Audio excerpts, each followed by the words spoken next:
사람이 아무리 선하고 올바른 행동을 한다고 해도 하나님 뜻대로 하지 않으면 결국 인본주의에 머물 뿐입니다. 사람이 아무리 예배와 기도를 드린다 해도 하나님 뜻대로 드리지 않으면 하나님께 상달되지도 영광이 되지도 않습니다. 이 사실을 신자는 빨리 깨달아야 하는데 구약의 사울왕은 자신의 실존과 하나님의 존재를 바로 깨닫지 못했습니다. 사울에게 자신만의 열심은 있지만 하나님의 뜻은 없었습니다. 그래서 그는 하나님보다 사람에게 보이기 위한 삶을 살았고 하나님의 후회하시는 안타까움의 사랑을 받고도 돌이키지 않았습니다. 이때 하나님은 또 다른 역사를 준비하십니다. 사무엘은 하나님 아버지의 마음을 가진 선지자입니다.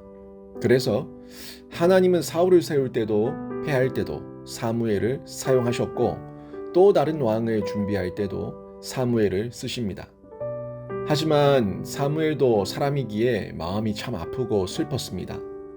인간 왕만 구한 이스라엘과 인간 왕인 사울의 한계가 그들의 고통으로 나타나니 하나님의 애통함으로 사무엘은 바라보고 슬퍼한 것이죠.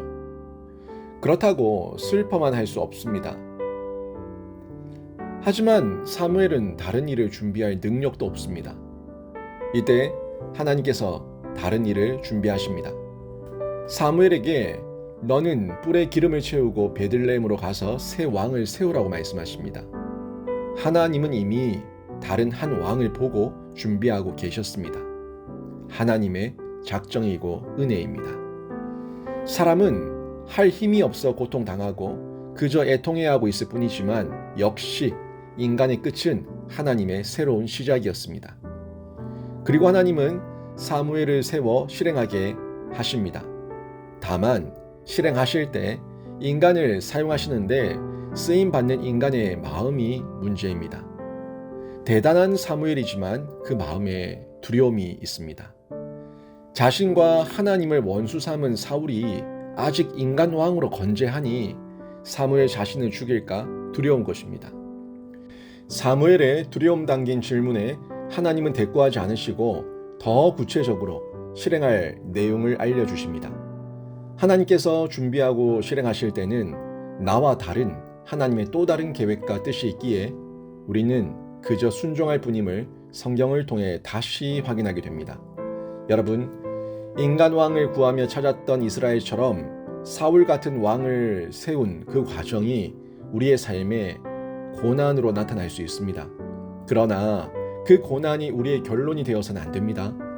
고난을 만날 때 성경과 성령으로 그 이유를 발견하십시오. 그러면 새로운 하나님의 준비를 만나게 됩니다. 이제 슬퍼만 하는 시간을 끝내고 지금 우리를 위해 새 길을 준비하시는 예수 그리스도께 집중하는 신자가 되시길 주님의 이름으로 축원합니다. 왼쪽 화면을 클릭하시면 전문 설교를 들어보실 수 있습니다. 구독과 알림 설정을 눌러주시고 사람을 살리고 키우고 고치는 생명사역에 동참해 주시기 바랍니다.